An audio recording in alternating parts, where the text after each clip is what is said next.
Ya, tadi saya koreksi kalau memang bacaannya kurang pas memang, tapi Al-Malik itu raja, artinya Al-Malikul Quddus Salam. Bahkan suruh Al-Muluk kan sama itu asal katanya. Al-Muluk itu adalah sang raja. Oke, berarti Sama. Allah itu adalah raja, betul? Yes. Baik. Jadi tidak perlu berdebat ya. Jadi kalau orang Islam yang kulu-kulu ya, orang Islam yang nggak tahu apa-apa ya, pokoknya yang penting Edis dibantah begitu. Jadi dia mengeluarkan argumen-argumen trauma. Jadi banyak kejadian seperti itu, Bang. Jadi karena ia ingin mendebat saya, karena dia trauma dengan argumen saya, maka semua argumen saya itu harus dilawan. Nah, banyak juga orang Kristen berpikir seperti itu, Bang. Orang Kristen awam ngadepin orang Islam, karena dia trauma, maka semua argumen orang Islam itu harus dilawan, harus dibantah, begitu. Yesus Yesus seorang nabi, dibantah sama dia. Bukan, Yesus bukan nabi. Itu yang terjadi di tengah-tengah masyarakat, Bang. Orang awam berdebat, akhirnya outputnya, hasilnya itu adalah ketololan yang membahana. Begitu. Nah, sekarang begini, Bang. Kalau kita membaca Alkitab, kita tidak akan mungkin bisa mengingkari fakta dan kenyataan bahwa Yesus di dalam Alkitab itu adalah seorang manusia. Ya, kita tidak akan bisa membantah di dalam Alkitab bahwa Yesus berdoa kepada Bapa di sorga. Kita tidak akan bisa membantah di dalam Alkitab bahwa Yesus menghambakan dirinya, menyerahkan dirinya kepada Bapa dalam ketaatan dan ketundukannya. Makanya saya katakan bahwa ia menuhankan Bapa di sorga. Pertanyaannya sekarang adalah, yang terjadi sekarang adalah orang Islam euforia, tapi euforia yang halu. Ya, seperti Riva, Nandar, mereka sedang euforia ini, sedang senang, tetapi merayakan kemenangan ilusi. Begitu. Nah, pertanyaan saya kepada Anda, apakah Yesus memperkenalkan sosok Bapa di sorga, memperkenalkan pengajaran itu yang berasal daripada Bapa di sorga, itu sosok yang sama dengan yang diperkenalkan oleh Muhammad? Itu pertanyaannya sekarang, intinya di situ. Silakan. Ya, kalau saya, Bang, kalau masuk ke agama kawan-kawan yang non muslim, saya kan tidak Abang jangan tidak nutup mau. Bang. Agak geser ke sini. Nah, Ya, gitu, Bang. Ya, maksudnya silakan. nggak mau mencampuri, tapi kalau apa yang dibilang beberapa kawan-kawan kita kan, sesama kawan-kawan muslim pun ada miskomunikasi, maksud saya perbedaan gitu kan, ada perbedaan. Saya perhatiin, sering saya lihat kayak Bang Liping, Bang yang orang Manado, siapa, Bang Jimmy ya, Bang Jimmy itu Mikana, maksudnya itu ada juga perbedaan terkait tadi yang abang bilang itu masalah ketuhanan Yesus gitu kan. Jadi itu saya nggak masuk ke dalam lah, cuman masalah ke versi Islamnya aja, Bang. Oke. Gitu. Menurut Karena Abang saya, nih, Bang. Menurut Abang, apakah sosok yang dikenalkan, yang diberitakan oleh Tuhan Yesus sebagai Bapa di sorga, yang Yesus kalau tidak melalui aku, sosok yang kepadanya Yesus berdoa, sosok yang kepadanya Yesus mengikuti kemauannya itu, yang mengutus aku, apakah sosok yang mengutus Yesus tersebut adalah sosok yang dikenalkan oleh Muhammad yang bernama Allah tersebut? kalau berbeda, Bang, itu kan. Nah, itu dia, Bang. Kalau di sini, kalau begini kita diskusi, Bang, ketemu kita Bang. Artinya apa? Ya. Orang-orang Islam itu janganlah lagi berbohong mengatakan bahwa Muhammad itu meneruskan ajaran Yesus. Intinya begitu Bang. Maka kita sebagai warga negara Bang, Islam, Kristen, urus agama masing-masing Bang. Nah, kan Yang gini, bikin Bang. yang bikin keributan ini kan orang-orang ini Bang. Dipromosikannya bahwa Muhammad meneruskan ajaran Yesus. Difitnahnya bahwa Yesus menyembah Allah. Difitnahnya bahwa Yesus utusan Allah. Ini Bang yang membuat hati saya itu gregetan pengen jawab dan buka channel seperti ini. Ya, ya. Nah, jadi kan gini Bang, kalau saya sih itu kan versi penjelasan yang di Al-Quran dengan kawan-kawan muslimin, meskipun ada persamaan tapi kan banyak perbedaan ya kan. Baik ia personal orangnya, baik ia peristiwanya, semacam kayak di Al-Quran masalah orang tua daripada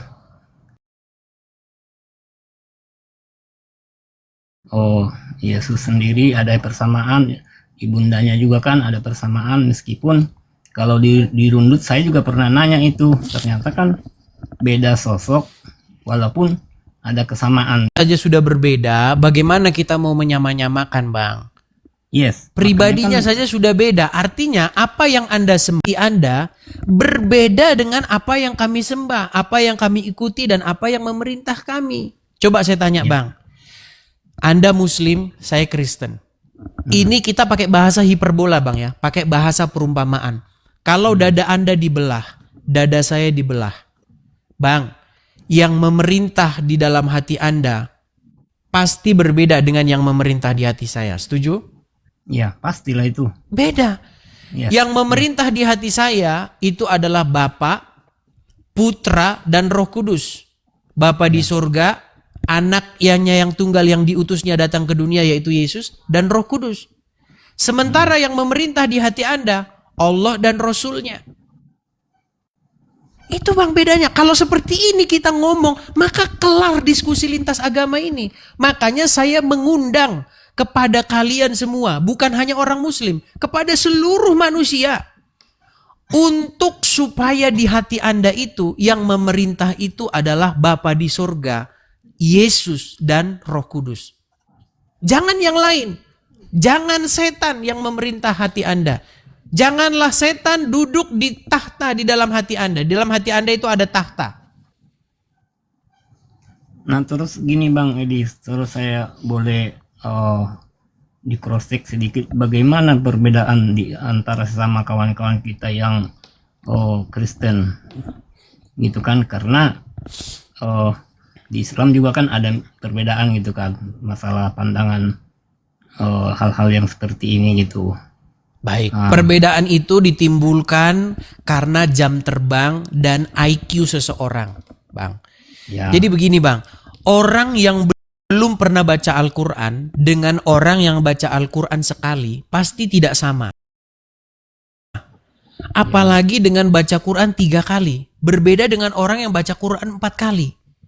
Makanya Bang, orang-orang tersebut itu memang belum jam terbangnya. Seperti misalnya siapa Liping, Mikana dan lain sebagainya.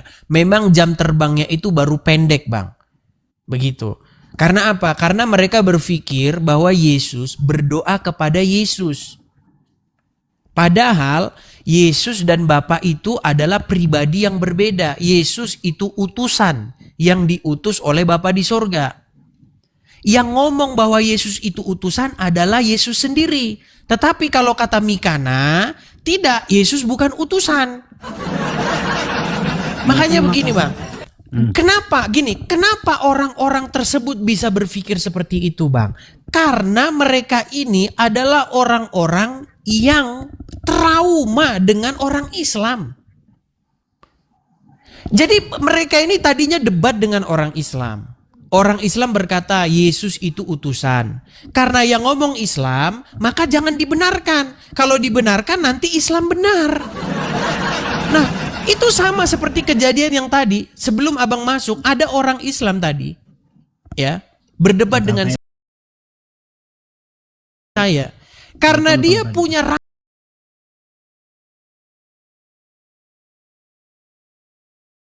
rasa trauma dengan orang Kristen, maka semua argumen Kristen itu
ada nggak?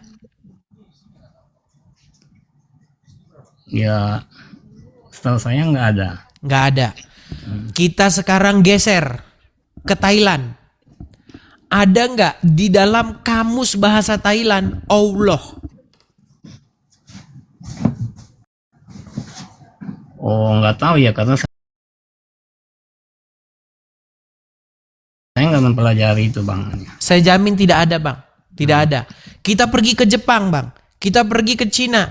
Kita pergi kemana? Bahasa mereka itu, di dalam kamus bahasa mereka itu Allah. Nggak ada itu, Bang. Satu-satunya etnis, satu-satunya suku atau bangsa yang memiliki kosakata Allah di dalam perbendaharaan mereka itu adalah Arab. Pertanyaan saya kepada Anda, sebutkan satu nabi selain Muhammad yang orang Arab. Kalau dari sejarah kan ada dari itu, Bang, dari Irak, dari dari Mesir. Ya, sebutkan satu nabi yang orang Mekah yang dia berbahasa Arab. Orang Mekah, orang Madinah seperti Muhammad. Oh, itu kalau dari historinya kan dia ada hubungan darah ke Nabi Ibrahim, Bang. Ya, sebutkan. Oke, gini saja lah. Kita ambil saja Ibrahim lah. Kita ambil Ibrahim. Ya, ya. Bang, menurut Anda Ibrahim itu berbahasa apa? Konon katanya Ibrani. Berbahasa Ibrani. Kita buka kamus bahasa Ibrani, Bang. Di dalam kamus bahasa Ibrani, kita tidak menemukan kosakata Allah. Lalu bagaimana kita membuat Ibrahim menyebut-nyebut nama Allah? Itu sama saja, Bang, begini. Ada orang Indonesia, ada orang Batak nih, namanya Edis. Difitnah bahwa Edis ini menyembah Park Jusum. Bang, selama saya jadi orang Batak, nggak ada kamus bahasa Batak itu kosakata Park Jusum itu nggak ada, Bang. Nggak ada Park Jusum. Lalu bagaimana kita membuat narasi-narasi bahwasanya orang Batak, bangsa Batak, menyembah Park Jusum. Sementara kata itu tidak pernah ada di dalam kamus perbendaharaan mereka. Kalau kita berpikir ilmiah seperti itu, Bang. Tetapi saya bisa menunjukkan, Bang, banyak bukti-bukti bahwa Allah itu memang sesembahan orang-orang Quraisy. Saya tunjukkan ayatnya di dalam Al-Quran bahwa Allah itu Tuhan negeri Mekah. Ada ayatnya dalam Quran, setuju? Ya. Iya. Makanya, Bang, penting bagi kita untuk mengetahui apa agama Muhammad sebenarnya. Makanya saya mau tanya, Bang. Menurut umat Islam, sebelum sang Nabi berumur 40, dia belum menerima wahyu, betul? Ya. Apa agama dia?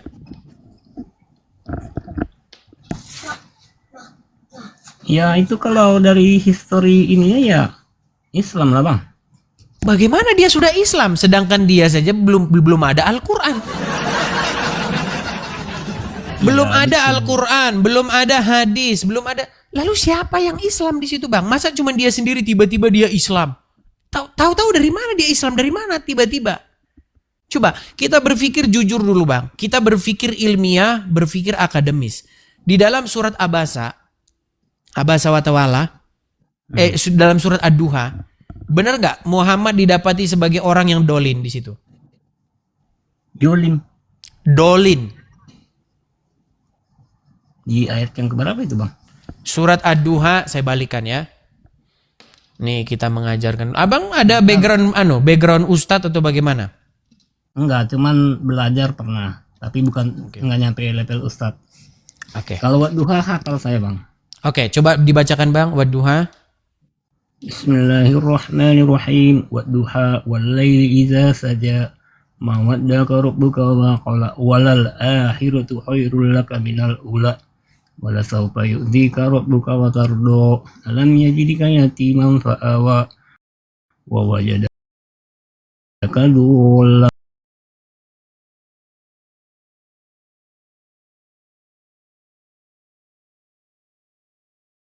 Pada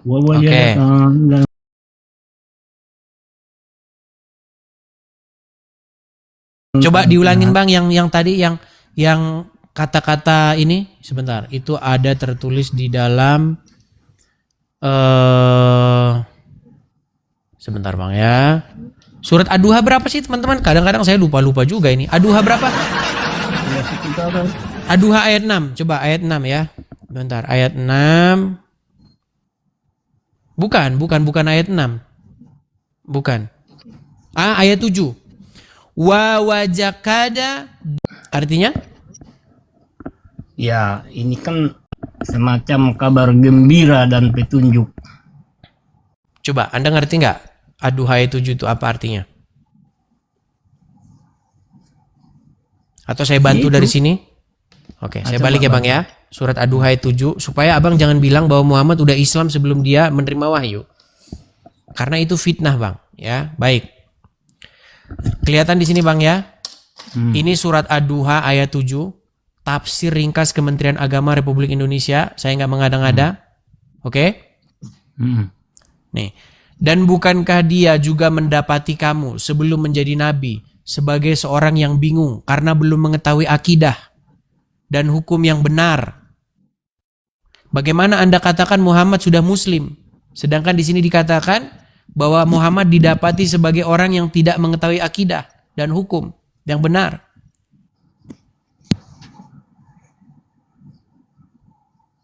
Ayo kita jujur, Bang. Ayo.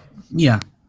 Itu Wadduha itu kalau saya tahu itu terkait daripada awalnya itu kan asbabun nuzulnya dia lagi ya kebingungan dalam artian bersama orang-orang miskin lama nggak datang wahyu gitu kan. Kalau wahyu itu, Bang, kalau dia kan nabi dan rasul itu kan wahyu udah ada tapi dia belum wajib disampaikan. Bedanya rasul dan nabi kan begitu, Bang. Kalau udah rasul wajib disampaikan setelah dapat sekarang wahyu. Pertanyaannya sekarang begini, apakah Muhammad sudah menjadi rasul atau nabi sebelum dia berumur 40 tahun? Belum. Oke, artinya dia belum mendapatkan petunjuk. Oh, sudah.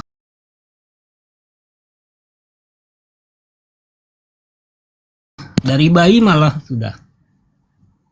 Kalau begitu dia sudah nabi waktu masih bayi.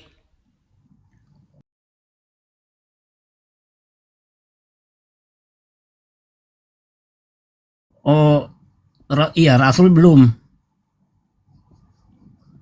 Berarti Allah sudah berfirman kepada Muhammad semenjak bayi.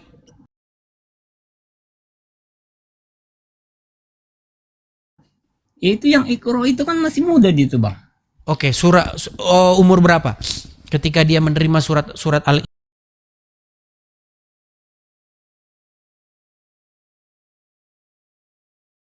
al-alaq itu.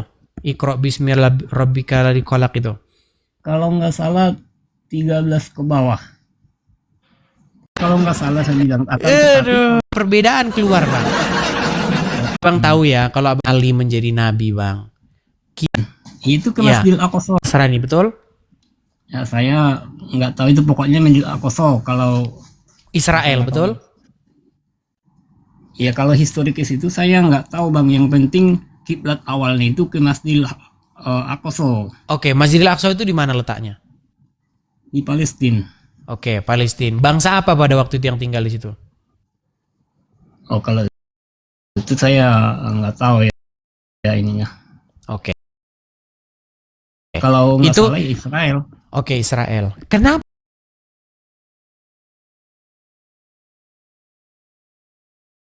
Muhammad kok kiblat pertamanya itu kok ke Israel? Kenapa tidak sejak awal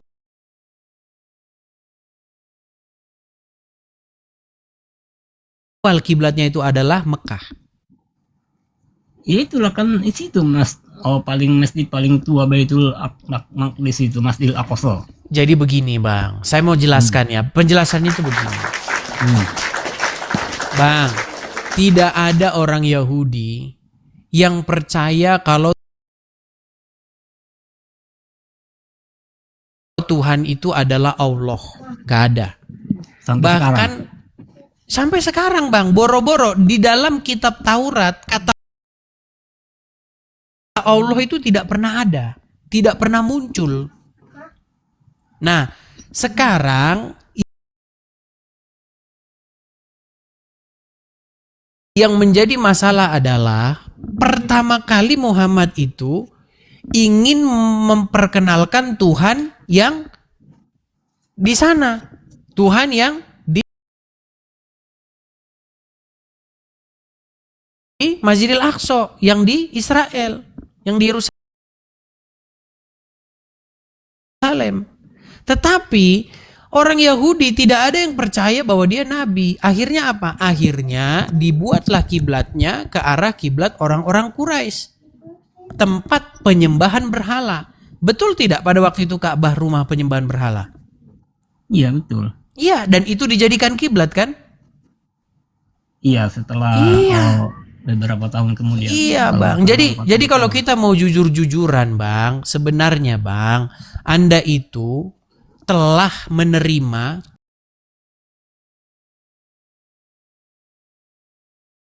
Tuhan yang tadinya disembah oleh orang-orang Quraisy, para penyembah berhala tersebut. Coba saya koreksi Bang Edis. Silakan. Kalau enggak salah, banyak kok Yahudi yang jadi Islam sekarang. Israel. Itu saya pernah Bang. baca datanya. Bang, kalau masalah itu, Bang, banyak juga orang Islam yang jadi Kristen. Iya, Pola tapi kan pola pikirnya iya, bukan betul. begitu, Bang. enggak. Pola tadi kan pikirnya bukan maksudnya tadi kan Abang bilang gini, Bang. kalau masalah Pola pikir gini, Bang. Pola dari orang, tetapi harus ditentukan dari fakta-fakta. Contoh, Bang. Kita sama-sama mengakui nggak bahwa di dalam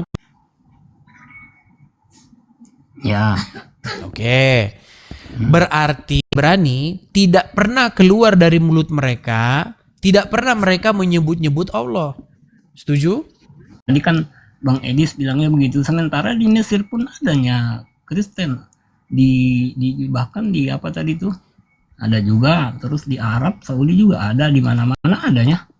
Iya, tetapi Bang, yang perlu kita utarakan itu Bang, bahwa orang-orang yang mengatakan bahwa nabi-nabi terdahulu menyebut-nyebut nama Allah itu adalah pernyataan orang-orang yang salah, betul? Kalau itu saya nggak dapat data otentiknya gitu. Tidak ada. Gini aja dah Bang, gini aja Bang. Abang suku apa ini? Mohon maaf nih, Abang suku apa? Batak dari tadi. Aduh. Bahwa dulu tak menyembah Allah. Itu medionya tahun berapa ke berapa itu? Abad ke-7 Bang. Kita kira 1300 tahun yang lalu orang Batak menyembah Allah. Kira-kira menurut Abang statement itu menyesatkan atau statement itu tidak benar, betul atau tidak? 1300 tahun yang silam.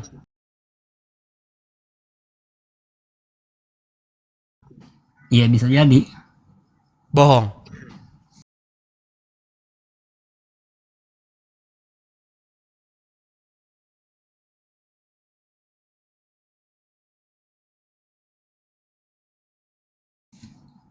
Iya bisa jadi enggak, karena kan dia kan sekarang umurnya baru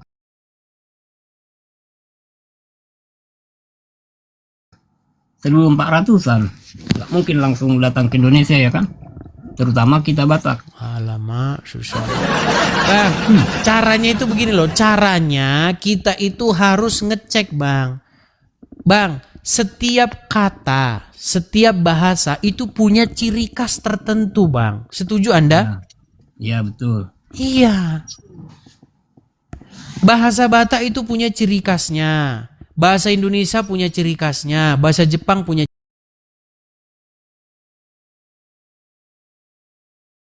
ciri khasnya.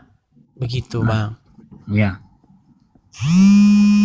Kalau dari bunyinya saja Allah. Itu udah jelas bukan bahasa Batak, Bang. Bagaimana mungkin kita mengatakan bahwa orang-orang Batak menyembah Allah? Sementara Allah itu adalah kosakata yang datang dari bangsa lain. Iya kan udah datang ajarannya Bang. Bukan Edi. masalah sudah datang ajarannya, Bang. Ya nggak ada, bahkan konon katanya Parmalim, ya kan? Ya iya, mereka tidak menyembah Allah, Bang.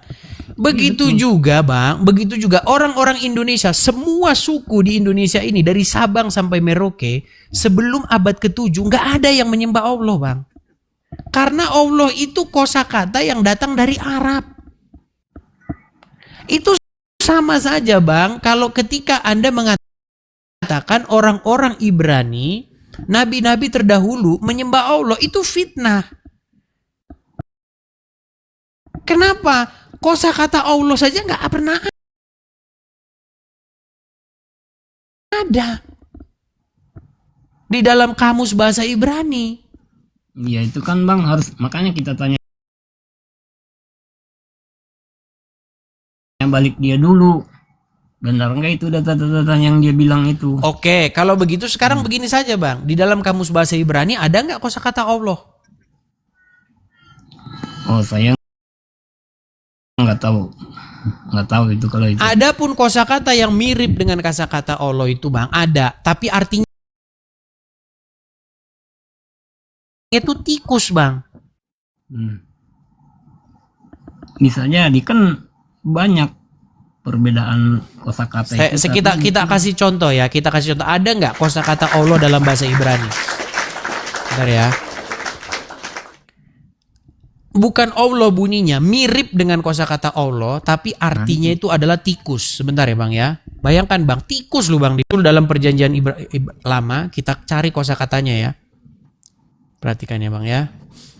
Saya balikkan dulu kamera saya. Nih kelihatan ya Bang ya. Inilah yang haram bagimu di antara segala binatang yang merayap, yang berkeriapan di atas bumi. Tikus buta, tikus, dan katak menurut jenisnya. Kita cari, nah ini tikus nih ya, red ini Bang ya. Tikus, sebentar. Bentar ya. Saya pernah dengar Bang, ada orang begitu, Allah itu kalau mirip, makanya saya bilang nggak ada kosakata Allah itu. Cuman saya belum periksa sih, memang belum periksa. Oh, barangkali masih ada saudara kita. Apa yang diberitakan oleh Muhammad itu bukanlah, Ya, oke? kalau saya dari dulu itu memang karena juga jelasin kawan-kawan pendeta juga kan berbeda-beda itu, jadi pemikiran logika saya meskipun ada persamaan itu berbeda objeknya ya kan. Oke, itu saya terima dengan ini. Oke, terima kasih Dengan Bang. logika. Dalam hal itu kita setuju. Oke, saya turunkan ya Bang ya. Makasih Bang Sentro. Ya, saya turun. Mau lihat Ya, itu ya teman-teman ya. Jadi janganlah lagi kalian, terutama orang-orang munafik ya seperti Dondita, mengambil kesimpulan-kesimpulan yang ilusi begitu. Kesimpulan ilusinya bagaimana? Coba perhatikan ketika Donditan itu menuntun orang menjadi mualaf. Perhatikan ketika Juma, Yusuf PI, Ripa dan teman-teman menuntun orang mualaf. Pertama dengan cara bagaimana? Dengan cara membuktikan bahwa Yesus punya Tuhan. Caranya begini. Makasih Bang JB, makasih Bang. Thank you Bang JB, makasih Bang ya. Gini. Pertama dia ajak dulu diskusi begini. Nih, saya kasih intrik mereka itu menggunakan intrik lama. Makanya teman-teman banyak sekali mualaf, banyak nggak terhitung mualaf itu sudah kembali kepada Tuhan Yesus ya. Ketika mereka nonton saya, mereka sadar ya. Makanya yang inbox saya itu banyak sekali, Bang, saya Bang 40 tahun mualaf, bayangin 40 tahun mualaf setelah dengar saya kembali ke Kristen. Coba saya kasih tunjuk ya.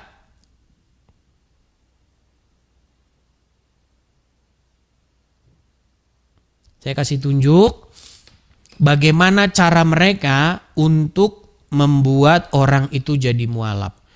Lukas pasal yang ke-6. Biar saya kasih tunjuk gimana intrik-intrik mereka.